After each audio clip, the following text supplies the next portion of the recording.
utang ini harus kita selesaikan mumpung masih hidup, mumpung masih ada kesempatan. Sepakat ya? Jadi kalau ada yang menggoda jenengan, ini halal, ini utang, bu halal kayak apapun, kalau utang jauhi. Apa ada Pak wong boleh kok dijauhi? Utang itu kan mubah, hukumnya kan mubah atau boleh? Iya.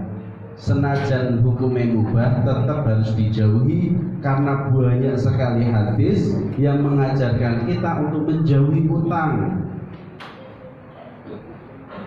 Ngemis, tahu ngemis saudara? Meminta-minta, tahu enggak? Sengemis di jalan-jalan itu loh. Itu hukumnya mubah boleh karena yang haram itu nyolong.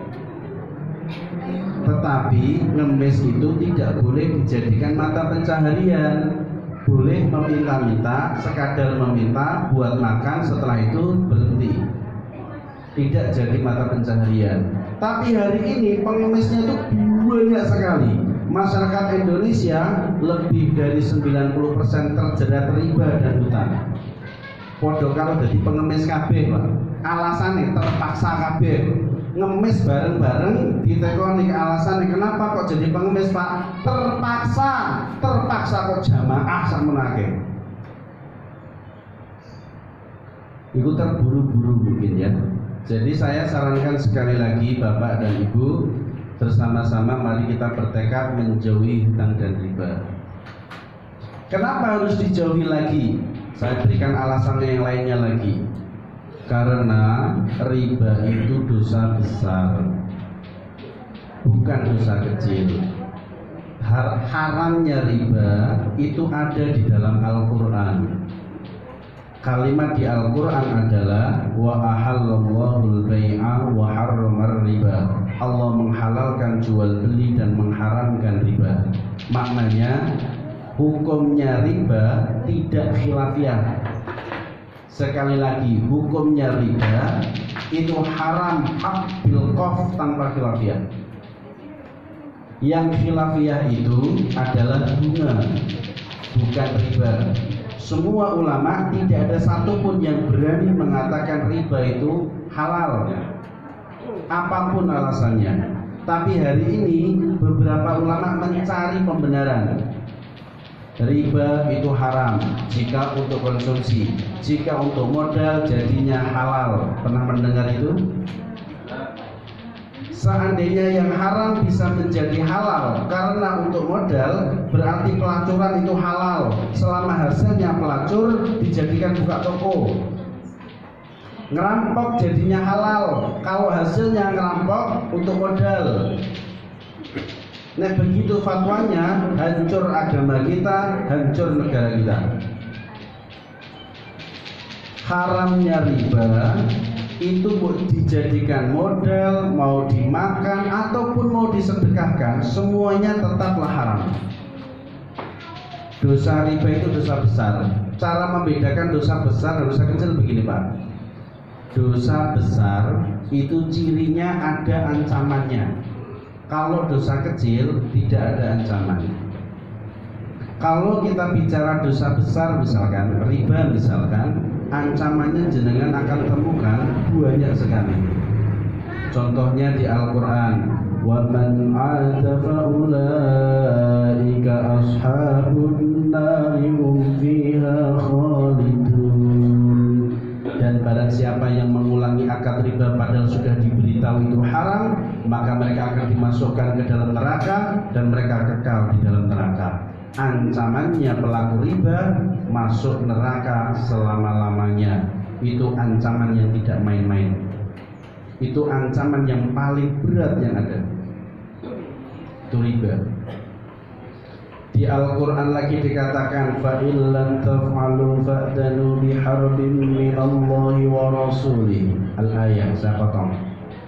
Pada saat orang yang berakad riba diberitahu dan dia ngeyel, dia nekat lanjut akad ribanya, maka dia harus diberitahu bahwa dia melawan atau bermusuhan atau perang melawan Allah dan Rasulnya. Dianggap musuh, dan hanya riba satu-satunya dosa yang perang melawan Allah dan Rasulullah. jenengan tidak akan temukan dosa lain yang ancamannya adalah perang melawan Allah dan Rasulnya. Bahkan dalam sebuah hadis, la'ana Rasulullah sallallahu alaihi wasallam akilar riba wa mukilahu wa katibahu wa syahidaihi wa qalahu sawa, rawahu Muslim. Sahih Muslim. Jenengan akan temukan Rasulullah melaknat pemakan riba yang memberi makan, pencatatnya, dan saksi yang ada di dalam akad itu semuanya sama-sama dilaknat. Kalau seandainya jenengan dilaknat, kira-kira besok di hari kiamat diberi syafaat beliau tidak? Jenengan posisi dilaknat, kira-kira besok di hari kiamat diberi syafaat beliau atau tidak? Kok berani jenengan gak dapat syafaat? Padahal kita ini Pak, ibadah kita lu seberapa sih? Wong kita sholat bolongnya banyak. Allahu Akbar. Barang hilang iso ketemu pas sholat. Barang lali iso eling pas sholat. Kayak gitu kok gak butuh syafaat. Kita semua butuh syafaatnya baginda Rasulullah. Dosa riba itu dosa besar, maka jangan main-main dengan dosa ini. Sebaiknya jauhi meskipun ragu-ragu. Ini dosa enggak ya? Kalau ragu-ragu jauhi. Makanya kami tuh aneh Pak melihat ada orang yang mengatakan bunga itu khilafiyah. Dia mengatakan ada yang mengatakan halal, ada yang mengatakan haram. Dia bilangnya begitu. Tapi dia malah ngelakoni. Kalau seandainya dia tahu dan sadar bahwa ada khilafiyah misalkan, dia pun harus menjauhi. Contoh, kita dikasih kopi ini, yang menyajikan itu Jessica Kumala Wongso. Sudah? Terus itulah, tahu ya, di televisi itu loh. Siapa namanya? Jessica Kumala. Bingung. Ini dikai sianida apa enggak ya? Kalau terjadi keraguan, sebaiknya diminum atau tidak? Ya enggak. Kalau ini misalkan kita ada keraguan, ini ada sianida atau tidak, terus diminum, iya nih enggak ada sianidanya. Kalau ada bunga mereka ragu, apakah ini haram ataukah tidak, tapi malah dilakukan. Harusnya kalau mereka ragu jangan dilakukan. Nanti dia berkata, lu, nah ternyata yang benar tidak haram bagaimana Pak? Tidak ada masalah. Nanti di akhirat, oh ternyata bank itu halal toh, ya nggak ada masalah misalkan halal pun. Yang masalah adalah jika ternyata haram. Sudah menjalani ternyata haram gimana? Padahal kita umat Islam diminta untuk berhati-hati. Barang yang kita kira syubhat harus dijauhi. Sehingga sekali lagi dengan ini Pak, kalau ada dosa besar, ada larangan, mari kita jauhi, tidak perlu kita perdebatkan. Sehingga nanti kalau ada perdebatan, apakah riba halal atau haram, apakah bunga itu halal atau haram, hari ini, detik ini kita hentikan, tidak usah berdebat. Bagi yang suka utang, bagi yang suka bank, bagi yang suka bunga, lanjutkan. Bagi yang senang punya cicilan banyak, lanjutkan. Bagi yang senang numpuk-numpuk utang, lanjutkan, tidak usah debat.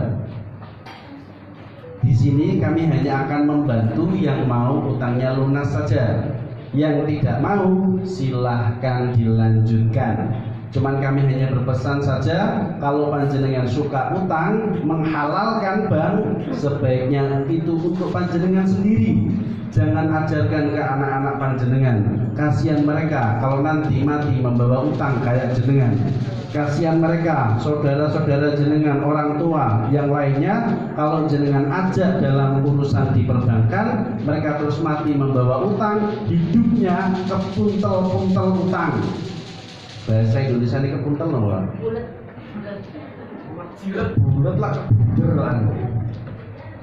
Kejilat itu lah bahasa Jawa. Bahasa Indonesia senang ya, Pak.